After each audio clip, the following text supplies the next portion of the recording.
काल मी आपल्या नाशिक जिल्ह्यामधल्या प्रसिद्ध कांदा मार्केट असलेल्या लासलगाव शहरातल्या बस स्टँडवरती गेलो होतो. म्हणजे लासलगाववरून नाशिक शहराकडे जाणाऱ्या बसची मी वाट बघत होतो. म्हटलं झालं बस येईल कधी आता. आणि मग मी गेलो त्या बस स्टँडचा जो इन्क्वायरीचा विंडो आहे ना तिथे गेलो. तिथे बघतो तर कोणाचा पत्ता नाही. 5 मिनटं वाट बघितली, 10 मिनटं वाट बघितली, 15-20 मिनटं अर्धा तास त्या विंडोवरती कोणी नव्हतंच. लोक बिचारे उन्हातानाचे उभे आहेत, बसची वाट बघतायत, बसचा पत्ता नाही. त्याच्यानंतर थोड्या वेळाने एक व्यक्ती, ते कर्मचारी त्या ST महामंडळाचे त्या विंडोवरती आले. त्यांना विचारलं, म्हटलं बस कधी येणार? तर म्हणाले बसचा वेळ तर कधीचीच झालेली आहे, कंडक्टर आजारी पडले म्हणून बस आली नाही. बरं चला, कंडक्टर आजारी पडले, दुसरा कंडक्टर अवेलेबल करण्यासाठी ते म्हणाले आम्ही करतो अवेलेबल. अजून अर्धा तास वाट बघितली, त्यांना कंडक्टर मिळेनाच. त्यात प्रसंग असा घडला, एक महिला जिथे त्या ऑफिसचा दरवाजा होता तिथे समोरच एक ST महामंडळाचा कर्मचारी बसला होता.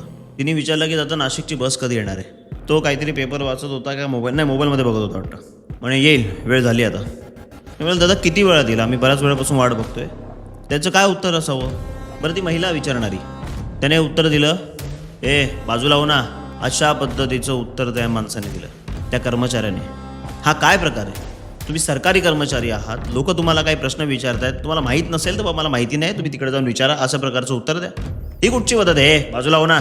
बरं, हा काही कामात नव्हता, हा बसला होता काहीतरी मोबाईल बघत होता. खरं तर ना सरकारने या सरकारी कर्मचाऱ्यांना ना एक आदेशच काढला पाहिजे की लोकांची नम्रपणे वागा. हा इतका माज ह्या लोकांना असतो ना, जणू काही हे स्वतःला काय समजतात मला तेच समजत नाही. असाच एकदा प्रसंग घडला. एकदा नाशिक बसस्टँडवरती मी गेलो होतो. तिथे एका ड्रायव्हरला एका व्यक्तीने विचारलं की दादा ही नाशिकची बस आहे का? त्या ड्रायव्हरने काय उत्तर दिलं? मी का ते सांगायला इथं बसलोय का?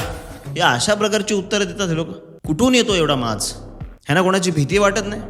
आपण कोणाशी बोलतोय? आपण जनतेशी बोलतोय, ज्यांच्या जीवावरती ST महामंडळ चाललंय त्यांच्याशी आपण असं बघतोय. बरं, ST महामंडळाच्या बस तर एवढा खटारा असतात की त्याला बसायची इच्छा होत नाही त्या बसेसमध्ये. ह्यांना बसेस दुरुस्त करता येत नाही. या सरकारला नीट लोकांच्या सेवेसाठी नीट बसेससुद्धा यांना तिथे देता येत नाही.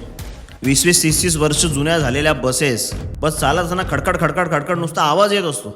अशा त्या बसेस असतात. कधी सुधारणार आहे सगळं? सरकार म्हणून करतात काय मंत्री आमचे?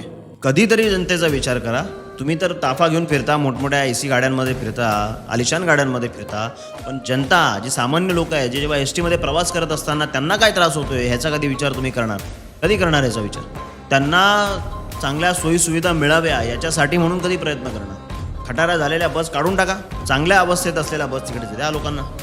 पण आमच्या मंत्र्यांना काही पडलेली नाही. असो, जर व्हिडिओ आवडला असेल तर शेअर करा, लाईक करा, सबस्क्राईब करा, कमेंट करा. भेटूया पुढच्या व्हिडिओमध्ये. तोपर्यंत जय हिंद, जय महाराष्ट्र.